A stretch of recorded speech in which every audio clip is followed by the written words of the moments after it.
Right, good morning mga master. So, welcome back. Yan, maraming salamat sa inyong walang sawang suporta mga master.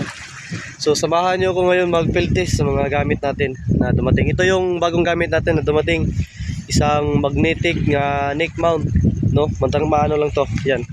So, yun oh, mga master. Ngayon lang siya dumating. And then, ito pa. Ito yung ano, magnetic neck mount natin. So, samahan nyo ako mga master. Field test natin to. Kung maganda ba siya. And then, marami din tayong i-field test ngayon mga master. Hindi lang ito, kundi yung mga lure natin na dumating. Yan. Tapos, meron din isang ano, meron din tayong fishing rod na sandata na i-field test din natin mga master. So, ito yun mga master. Ito yun mga master. Yan. Isang e-power na fishing rod 602 medium pala, hindi medium light. So yun mga master, 1.8 lang yung haba niya. Yung reel natin nalagay yung Shimano na FX 3000 series. So ito yung i-field test din natin mga master. Isang CE power na 602 medium power. So ito pa, meron din tayong mga pamain na i-field test natin. Ito yung pamain na dumating sa atin mga master. Isang ghost ship 6.7 grams. Then ito din. Yan. Isang sardines lure na may ano, guhit na pula at saka yellow. 8.1 grams. Field test natin yan. At saka ito din. 10 grams na jig. Ito yung mga dumating sa atin. Ngayon lang natin to ipang field test mga master. So samahan nyo ako. So dito lang tayo mga master. Sa ating spot. Sana makadali din. Kung wala ay wala nang problema din. So field test lang tayo mga master, no. So maraming salamat sa inyong walang sawang suporta. So sino yung magpa-shoutout, comment lang kayo dyan sa baba para mapa-shoutout kayo sa next video natin. Alright, abang-abang na lang mga master. Mabush. Alright mga master. So ito yung una natin gamitin ngayon. Isang ghost ship. Sana may madali tayo dito.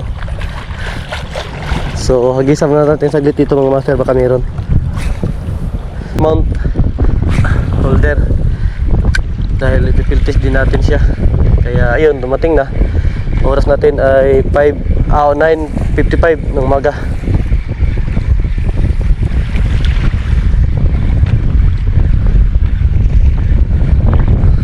Yun nga, walang kumakagat. Palit tayo ng pamain.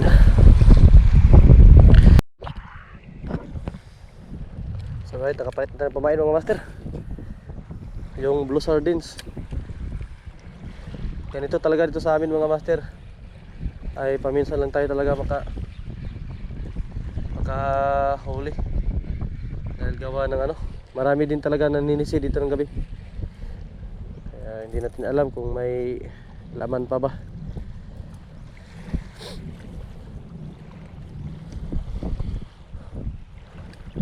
At sana meron.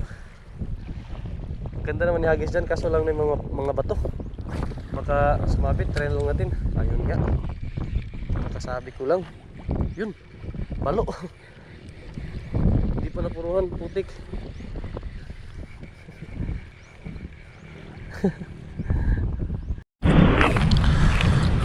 Right mga master, gamit tayo ng 10 grams na jigpoy. Kahit marami yung mga mga bato dito. Pero try lang natin. Sana hindi sasabit. Ayun mga master, oh, 10 grams. Sana hindi sasabit.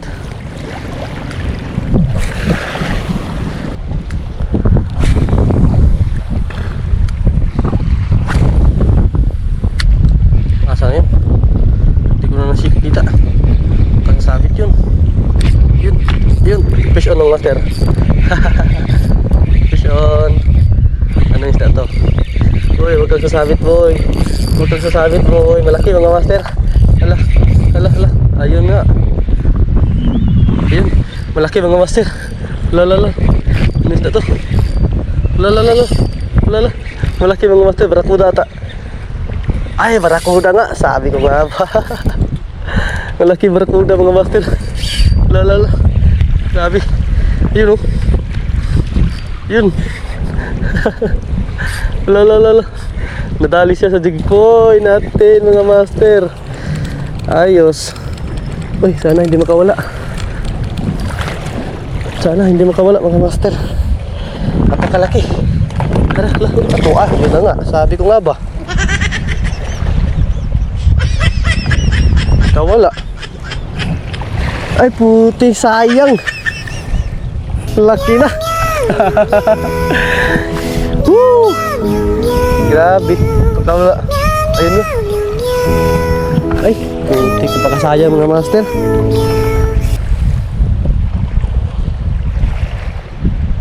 Ayun pala ay barakuda. Napakalaki.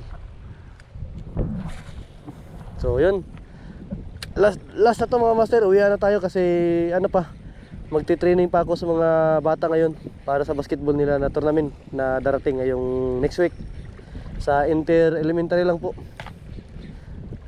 Yung mga midget inter-elementary school.